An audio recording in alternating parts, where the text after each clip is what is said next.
आज हम लोग नर्स पेशेंट रिलेशनशिप के बारे में पढ़ेंगे कि नर्स पेशेंट के बीच में रिलेशनशिप कैसे होता है और किस तरह होना चाहिए, जिससे हम इजीली क्या कर सकते हैं, पेशेंट को अच्छे से ट्रीट कर सकते हैं। उसके क्या क्या टाइप्स होते हैं, गोल एंड कंपोनेंट्स, ज़्यादा से ज़्यादा हम उसके फेजेस के बारे में डिस्कशन करेंगे। तो फर्स्ट हम देखते हैं उसका डेफिनेशन कि नर्स पेशेंट रिलेशनशिप का क्या डेफिनेशन हो। तो कहीं ना कहीं नर्स और पेशेंट के बीच में एक इस तरह का रिलेशनशिप होना कि बहुत अच्छे, जैसे कि नर्स एक पेशेंट को बहुत अच्छे से ट्रीट कर सके या उसकी प्रॉब्लम को सॉल्व कर पाए, या कहीं ना कहीं उसको इतना नॉलेज होना चाहिए जिससे कि वो पेशेंट की ईच पर या कहीं ना कहीं उसकी जो भी प्रॉब्लम है उनको अच्छे से सॉल्व कर सके और उसके साथ अच्छे से कोऑपरेट करके उसको प्रॉपर वे में ट्रीटमेंट प्रोवाइड कर सके। उसको हम क्या बोलते हैं, नर्स पेशेंट रिलेशन। मतलब कहीं ना कहीं नर्स और पेशेंट इस तरह का रिलेशन कहीं ना कि उस पेशेंट को अभी ऐसा फील ना हो कि मैं कहीं घर से बाहर, मतलब उसको इस तरह का फील कराना कि वो जहाँ पर भी है वो बहुत अच्छे से, उसकी बहुत अच्छे से केयर की जाएगी और उसकी सारी प्रॉब्लम को सॉल्व किया जाएगा। तो उसको हम बोलते हैं क्या, नर्स पेशेंट रिलेशनशिप। नेक्स्ट हम देखते हैं टाइप्स कि जो भी रिलेशनशिप के क्या टाइप्स होते हैं। तो क्या कौन कौन से टाइप्स होते हैं, मेनली 3 टाइप्स होते हैं। कौन कौन से, social, intimate and therapeutic. Social कहीं ना कहीं सोसाइटी के अंदर लोगों के साथ रिलेशनशिप। नेक्स्ट होता है आपका इंटीमेट, मतलब कहीं ना कहीं किसी से घनिष्ठ या बहुत ही ज़्यादा क्लोज रिलेशनशिप। नेक्स्ट आप थर्ड वन होता है कि आपका थेरेप्यूटिक रिलेशनशिप। थेरेप्यूटिक मतलब कहीं ना कहीं डॉक्टर और पेशेंट के बीच में या नर्स एंड पेशेंट के बीच में जो भी रिलेशनशिप, उसको हम बोलते हैं क्या, थेरेप्यूटिक रिलेशनशिप। तो फर्स्ट है आपका सोशल कि जहाँ पे हम जिस सोसाइटी में रहते हैं, जिस भी सोसाइटी में, जिस भी जगह रहते हैं या जिस भी कम्युनिटी में रहते हैं, वहाँ पे लोगों के साथ एक दूसरे के साथ जो भी क्या होता है, एक रिलेशनशिप रहती है, उसको हम क्या बोलते हैं, सोशल रिलेशन। मतलब एक सोसाइटी में एक लिमिटेशन रहता है, कुछ लिमिटेशन या कुछ लिमिटेड रूल रेगुलेशन होते हैं, वहीं तक क्या रहता है, हम कुछ बातें शेयर कर सकते हैं, सारी बातें शेयर नहीं, सारी प्रॉब्लम को सॉल्व नहीं कर सकते। तो मतलब एक इस तरह का रिलेशन जहाँ पे क्या होगा कि कभी सिचुएशन आने पर हम किसी लोगों के साथ अच्छे अपनी प्रॉब्लम को सुनना और उनको समझना, तो उसको हम बोलते हैं क्या, सोशल। मतलब सोसाइटी के लोगों के साथ जो हम रिलेशनशिप मेंटेन करते हैं उसको हम बोलते हैं सोशल रिलेशनशिप। नेक्स्ट हम देखते हैं इंटीमेट रिलेशन, मतलब एक घनिष्ठ या क्लोज रिलेशनशिप। कहीं ना कहीं क्लोज रिलेशन जैसे कि फैमिली मेम्बर्स के साथ या बहुत क्लोज फ्रेंड हैं या कोई रिलेटिव्स हैं, उनके बीच में जो भी रिलेशनशिप होता है उसको हम बोलते हैं क्या, इंटीमेट रिलेशन। कहीं ना कहीं हमारी जो फीलिंग्स है उसमें कहीं ना कहीं बहुत ज़्यादा क्लोज प्रॉब्लम्स को सॉल्व या बहुत अच्छे से प्रॉब्लम को सॉल्व किया जाता है। कहीं ना कहीं इसमें जो भी हमारी पर्सनल प्रॉब्लम को भी सॉल्व किया जाता है। बट कहीं ना कहीं सोशल में क्या था, सोसाइटी से रिलेटेड जो भी प्रॉब्लम है उनके बारे में डिस्कशन होता है, उनको सॉल्व किया जाता है। नेक्स्ट हम देखते हैं क्या, थर्ड वन है आपका थेरेप्यूटिक रिलेशनशिप। मतलब थेरेप्यूटिक मतलब जो ट्रीटमेंट करने वाला उसके बीच में, जो पेशेंट जो ट्रीटमेंट लेने वाला उसके बीच में क्या रिलेशनशिप।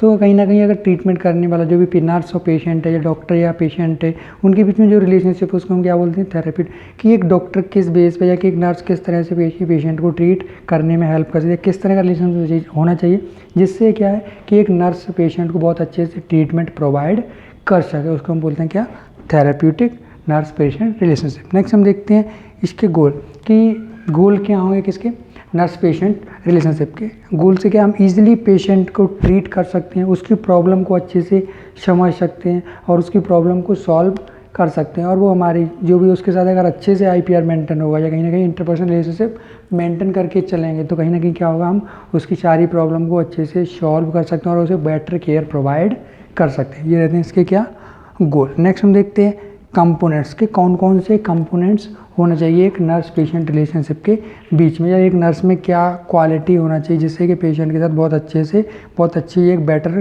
क्या रिलेशनशिप मेंटेन कर सके।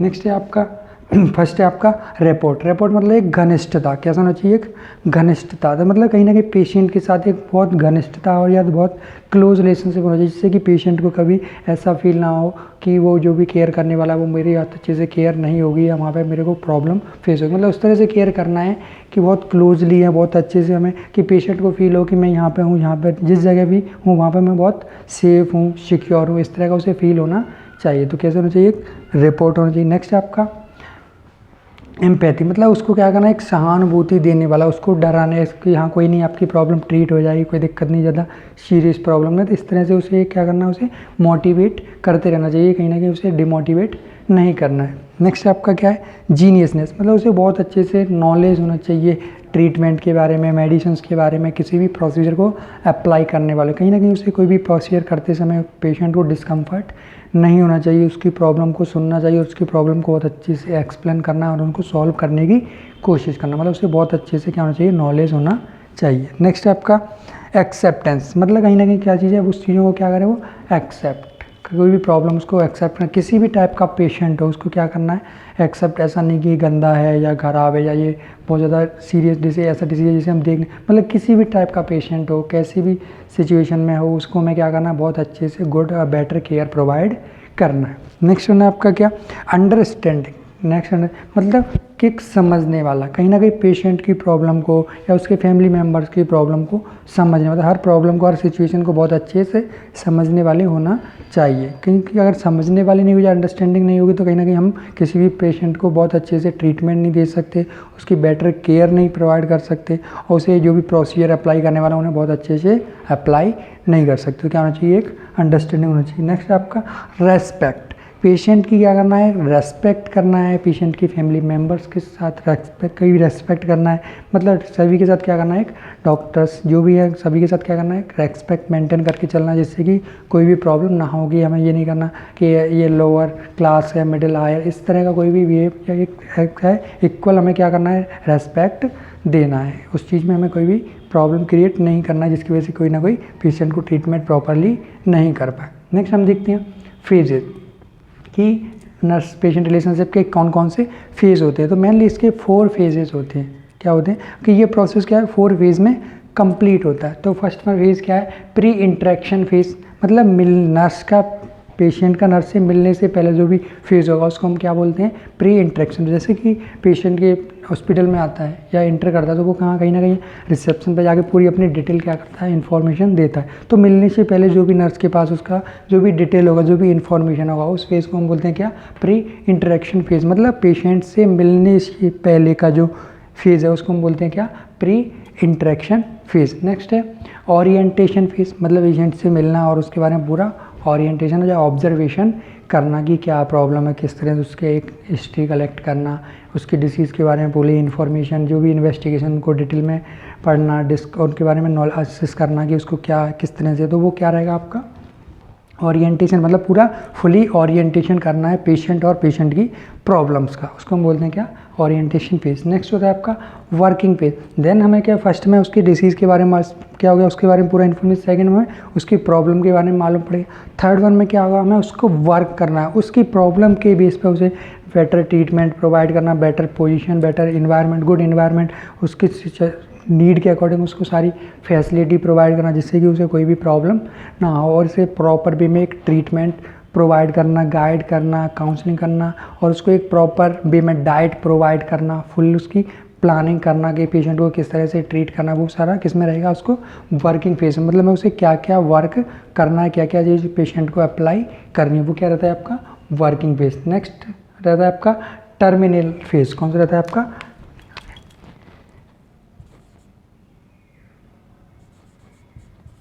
Terminal phase. टर्मिनल फेज मतलब कहीं ना कहीं ये कौन सा फेज होता है, लास्ट फेज हो जाए कहीं ना कहीं पेशेंट को। इस फेज में क्या है, डिस्चार्ज फेज, या कहीं ना कहीं पेशेंट जब एडमिशन हुआ उसके बाद हम पेशेंट ट्रीट होने के बाद क्या करते हैं, डिस्चार्ज करते हैं, या रिलेशनशिप क्या हो जाती है एक टाइम पे ख़त्म करना, उसको हम बोलते हैं क्या, टर्मिनेशन फेज। टर्मिनेशन फेज में क्या हुआ कि पेशेंट के लिए एक प्लान करना कि वो घर पर जाने के बाद किस तरह से डाइट प्लान करे, किस तरह से मेडिसिन को लेना है, किस तरह से पेशेंट की केयर प्रोवाइड करना है होम एट होम, तो उसके बारे में पूरा प्लान करना, और फैमिली मेम्बर को उसके बारे में पूरा एडवाइस करना, और पेशेंट को क्या करना, फुली एडवाइस करना कि पेशेंट को किस तरह से वहाँ पे घर पे रखना है, क्या उसको ट्रीटमेंट देना है, किस तरह से उसको फूड डाइट, किस तरह की डाइट देना है, और किस तरह का उसके लिए इन्वायरमेंट क्रिएट करना है, किस तरह का उसके लिए बेनिफिट, सारी चीज़ें जो भी नीड है उनके बारे में उसकी फैमिली और उसके फैमिली मेम्बर्स को बताना और पेशेंट को इन्फॉर्म करना, वो रहता है आपका टर्मिनल फेज, या कहीं ना कहीं पेशेंट को डिस्चार्ज करने वाला फेज। तो ये रहते हैं आपके फेजेस कौन कौन से, pre interaction, orientation and working and termination phase. तो ये रहता है कि आपका नर्स पेशेंट रिलेशनशिप के अंदर क्या हम लोगों ने डेफिनेशन देखा, टाइप्स पढ़ा, और साथ में गोल, नेक्स्ट कंपोनेंट, और हमने फेजेस पढ़ा। नेक्स्ट हम देखते हैं कम्युनिकेशन। नेक्स्ट हम देखते हैं कम्युनिकेशन की कम्युनिकेशन क्या होता है, ये कम्युनिकेशन किस तरह से इम्पोर्टेंट है उसके बारे में। तो फर्स्ट हम देखते हैं डेफिनेशन। कम्युनिकेशन मतलब क्या, किसी ना कहीं अपनी जो भी फीलिंग्स, मैसेज, थॉट, इनको क्या करना, एक्सचेंज करना, एक दूसरे के साथ क्या करना, एक्सचेंज करना, उसको हम क्या बोलते हैं, कम्युनिकेशन। मतलब जो भी फीलिंग्स हैं, थॉट्स हैं, और जो भी आइडियाज़ हैं उनको क्या करना, एक दूसरे के साथ क्या करना, शेयर करना या एक्सचेंज करना, उसको हम क्या बोलते हैं, कम्युनिकेशन। कम्युनिकेशन बोलते हैं। नेक्स्ट हम देखते हैं कम्युनिकेशन की क्या विशेषताएं होती हैं, जाके इसकी क्या करैक्टरिस्टिक्स होती हैं। तो कहीं ना कहीं क्या कर सकते हैं हम, अपनी कोई भी बात को दूसरे तक ईजिली पहुंचा सकते हैं, किसी भी इंफॉर्मेशन को एक समय में जल्दी से जल्दी लोगों तक स्प्रेड कर सकते हैं। और क्या होगा कि एक दूसरे के आइडिया से किसी भी प्रॉब्लम को ईजिली सॉल्व कर सकते हैं। हम क्या कर सकते हैं इसकी हेल्प से कि ईजिली हम क्या कर सकते हैं, अपने लाइफ स्टाइल को भी चेंज कर सकते हैं, न्यू टेक्नोलॉजी का भी यूज़ कर सकते हैं। तो हम काफ़ी चीज़ों को क्या कर सकते हैं, इम्प्रूव कर सकते हैं, किसकी हेल्प से, कम्युनिकेशन की हेल्प से। नेक्स्ट है इसका पर्पस, कि क्या इसके पर्पस होंगे कम्युनिकेशन के। पर्पस क्या होगा कि पेशेंट और नर्स के बीच में जो भी डाउट हैं उनको एक दूसरे के साथ शेयर करना, पेशेंट की इन्फॉर्मेशन फैमिली मेम्बर तक पहुंचाना, ठीक है, और फैमिली मेम्बर से पेशेंट का इन्फॉर्मेशन नर्स को कलेक्ट करना, कहीं ना कहीं डॉक्टर की जो भी डॉक्टर ने प्रिस्क्राइब किया उसके बारे में पेशेंट को बताना, जो भी प्रोसीजर है उसके बारे में एक्सप्लेन करना, ठीक है, पेशेंट को डिस्चार्ज के टाइम उसको बारे में पूरा इन्फॉर्मेशन देना। तो कहीं ना कहीं ये इस तरह से क्या करता है, इसके ये पर्पज़ है, मतलब कहीं ना कहीं पूरी इन्फॉर्मेशन को एक दूसरे के साथ हम क्या कर सकते हैं, शेयर कर सकते हैं और उसके डाउट को क्लियर कर सकते हैं और प्रॉपर वे में ट्रीटमेंट होगा। ये सारी चीज़ों में हेल्प करते हैं क्या, कम्युनिकेशन। नेक्स्ट हम देखते हैं एलिमेंट्स के कौन कौन से एलिमेंट्स होते हैं कम्युनिकेशन को। मेनली कितने 4 एलिमेंट्स होते हैं, कौन कौन सा, sender, message, channel and receiver. तो फर्स्ट क्या होता है, एक सेंडर जो कहीं ना कहीं मैसेज को क्या करता है, सेंड करता है। सेंड करने के बाद क्या कहा कि किसके रूप में, एक मैसेज के रूप में क्या करेगा, एक जैसे सेंडर ने सेंड किया क्या हुआ कि मैसेज या संदेश बना के, देन किसके थ्रू, कोई ना कोई चैनल होगा, क्या होगा, किसी ना किसी चैनल के थ्रू, जैसे कि हम फ़ोन से करते हैं, कॉल से, टीवी टेलीविज़न से, कहीं ना किसी मास मीडिया की हेल्प से, तो वो क्या हो गया, एक चैनल हो गया। देन जो थर्ड फोर्थ क्या होगा, रिसीवर, जिसने वो मैसेज को रिसीव किया, तो वो क्या रहता है, रिसीवर। तो ये रहते हैं इसके एलिमेंट, कौन कौन से, sender, message, channel and receiver. Sender जो उसने सेंड किया और कोई ना कोई मैसेज सेंड किया उसको क्या बोलते हैं, मैसेज। चैनल जिसके थ्रू सेंड किया उसको हम क्या बोलते हैं, चैनल। और जिसने रिसीव किया उसको हम बोलते हैं रिसीवर। तो ये रहते हैं क्या इसके एलिमेंट्स। नेक्स्ट हम देखते हैं गोल, कि इसके क्या गोल हैं, कि गोल क्या होंगे, पेशेंट की क्या होगा, एक दूसरे की बातों को क्या करना, शेयर करना और कोई भी प्रॉब्लम उसको ईजिली सॉल्व करने में हेल्प करना, या कहीं ना कहीं बहुत अच्छे से ये कम्युनिकेट करने में हेल्प करता है, कहीं ना कहीं एक दूसरे के साथ कोई भी डाउट्स हैं, थिंग्स हैं, उनको शेयर करने में हेल्प करता है। नेक्स्ट हम देखते हैं क्या इसके टाइप्स, कम्युनिकेशन के टाइप्स के मेनली क्या होते हैं, कौन कौन से इसके टाइप्स। तो मेनली क्या होते हैं, 4 टाइप्स देखने को मिलेंगे, कौन कौन से। फर्स्ट होता है आपका वर्बल, तो मतलब कहीं ना कहीं हम जो भी बात हैं, जो भी मैसेज हैं, क्या करके बोल कर या वर्बली किसी ना किसी के द्वारा क्या कर रहे हैं, एक्सचेंज कर रहे हैं, उसको हम क्या बोलते हैं, वर्बल कम्युनिकेशन। नेक्स्ट होता है non verbal communication. Non verbal communication में क्या होगा कि कहीं ना कहीं किसी ना किसी वर्ड का, बिना किसी वर्ड के यूज़ किए, कहीं ना कहीं फेशियल एक्सप्रेशन से या कोई ना कोई फिजिकली एक्टिविटी करके हम क्या कर सकते हैं, शेयर कर सकते हैं या इन्फॉर्मेशन को एक्सचेंज करना, उसको हम बोलते हैं क्या, नॉन वर्बल कम्युनिकेशन। नेक्स्ट होता है आपका विजुअल कम्युनिकेशन, मतलब कहीं ना कहीं कोई एडवर्टाइजमेंट लगाकर उसको हम इजीली विजुअलाइज करके कोई ना कोई मैसेज को कन्वे कर सकते हैं, पैम्पलेट्स की हेल्प से या किसी ना किसी एक रिटर्न नोटिस की हेल्प से क्या कर सकते हैं, कोई ना कोई प्रिंटेड उसकी विजुअलाइज करके या किसी ना किसी इमेज को दिखाकर काफ़ी चीज़ों को कम्युनिकेट कर सकते हैं। नेक्स्ट है आपका रिटर्न कम्युनिकेशन, मतलब कहीं ना कहीं कुछ मैसेज को रिटर्न करके, जैसे कि मैसेज या हम व्हाट्सएप पे टाइपिंग करके जो भी कम्युनिकेशन करते हैं उसको हम बोलते हैं क्या, रिटर्न कम्युनिकेशन। इस तरह से क्या होता है, मेनली कितने टाइप्स की होती हैं, 4, verbal, non verbal, visual and return. तो इस तरह से 4 टाइप्स की होती हैं कम्युनिकेशन। तो हमने कम्युनिकेशन में क्या देगा, डेफिनेशन देगा, उसकी कैरेक्टरिस्टिक्स देगी, पर्पस देगी, एलिमेंट्स के बारे में पढ़ा और गोल, देन हमने टाइप्स के बारे में पढ़ा। तो आज हम लोगों ने nurse patient relationship and communication के बारे में डिस्कशन किया। अगर इस टॉपिक से रिलेटेड अगर आपको कोई भी डाउट है तो आप मुझे पूछ सकते हो। Thank you.